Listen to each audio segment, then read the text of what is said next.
नमस्कार, स्वागत आहे तुमचं आताच्या ब्रेकिंग न्यूजमध्ये। कॅम्पस परिसरामध्ये अनधिकृत विद्यार्थ्यांच्या नेतृत्वाखालील पॅलेस्टाईन समर्थक आंदोलनामध्ये सहभाग घेतल्याबद्दल भारतीय वंशाची विद्यार्थिनी अचिंथ्य शिवलिंगम हिला अमेरिकेतील प्रिस्टन विद्यापीठातून अटक करण्यात आली आहे। तिच्यावर आता शिस्तभंगाची कारवाई करण्यात येणार आहे।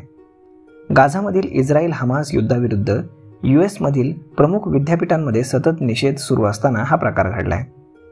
तामिळनाडूतील कोइंबतूर येथे जन्मलेल्या आणि कोलंबस ओहायो येथे राहिलेल्या शिवलिंगम हिला गुरुवारी दुसऱ्या सहकारी विद्यार्थी हसन सय्यद यांनाही अटक करण्यात आली।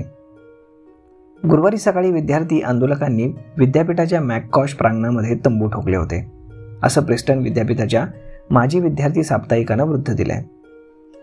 आंदोलकांनी तंबू बांधून धरणं आंदोलन सुरू केल्यानंतर काही मिनिटातच विद्यार्थ्यांना अटक करण्यात आली आहे। सुरुवातीला सुमारे 110 लोकांचा जमाव होता। कालांतराने याला प्रतिसाद वाढत गेला आणि गुरुवारी दुपारपर्यंत 300 जण जमले होते। प्रिस्टन विद्यापीठाचे प्रवक्ते जेनिफर मॉरिल म्हणाले की सार्वजनिक सुरक्षा विभागाकडून आंदोलन थांबवण्यासाठी आणि क्षेत्र सोडण्यासाठी वारंवार चेतावणी दिल्यानंतर 2 पदवीधर विद्यार्थ्यांना अटक करण्यात आली आहे। त्यांच्यावर शिस्तभंगाची कारवाई करण्यात येणार असून कॅम्पसमधून ताबडतोब सस्पेंड करण्यात आलेला आहे।